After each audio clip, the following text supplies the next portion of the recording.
Okay. The panel was dealing with different topics, but I will start first about the need for resilience. Resilience, for what also I presented, is the need to have a system being exactly resilience to work in a degraded situation because of attacks or because whatever can happen, and this has to be foreseen from the moment you build up the architecture and the different security system, the risk management of the full system. So it's not only about threats, because you never know the threats of the future, but the system has to work somehow, whatever is happening. So this is the first point. And we're talking about threats. Also, we were saying what are the threats which are coming. And it's difficult to say.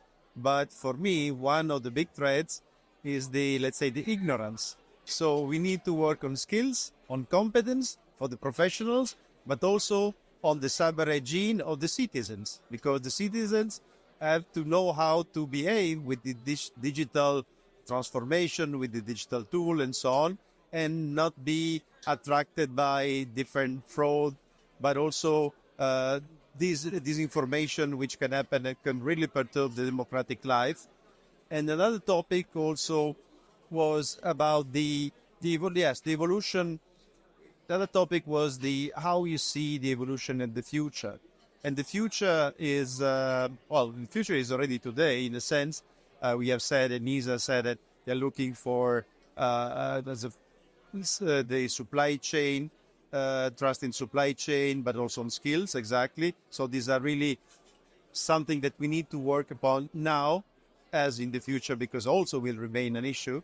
But when we are looking of combining all the technologies which are coming up today, so artificial intelligence, quantum computing, and the evolution of all the digital transformation, how we bring all this together, that will be the challenge of the future. And also for this, the skills are very important, because we have to somehow be able to understand and to master all the challenge of the future. So this is where we have to go. And for this, what we are doing in EXO is very important, because EXO has been built as a public-private partnership. So we cannot solve the problem all alone in one country. We cannot solve all alone in one region. We cannot solve all alone the private sector, but we have to work together, public and private, in order to find the different solution in an environment which is constantly evolving. And this is our challenge for now, but also for the future. So public-private partnership, for me, it's really the key, the silver bullet, to say, to work together and to face the challenge. Let me ask a question.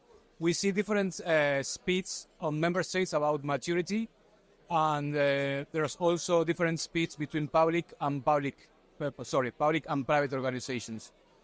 How do you see that collaboration, that partnership between public and private, having into mind that sometimes private organizations go faster than regulations? Well, we started something like UDEXO more than 8 years ago. Well, more than 8 years ago, and from the very beginning, we have seen the need of the creation, not only a European organization like EXO, not only the ENISA, not only now the ECCC Center here in Bucharest. We need to have local bodies, local organizations. So for this reason, the regulation which created also the CCC, created the national center. This is very important, because you have to build up the community at national level, at local level.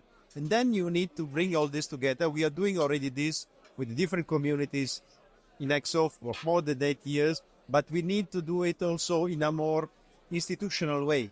This is the role of the Commission, of ENISA, of the CCC, and this will progressively come, and this will help the sharing best practices of ideas, of funding, will help the maturing of the system, because indeed there are certain countries which are more mature than others. Romania I see it clearly, want to catch up in the EXO sector, but also in the Women for Cyber sector. The Romanian chapter is very, very active. So, but this is started recently. So the maturity of the country goes with the interest of the private sector, but also with the political support in the country. And this is very important. So bringing all this together is again something, it's a challenge, that I see progressing now more and more quick.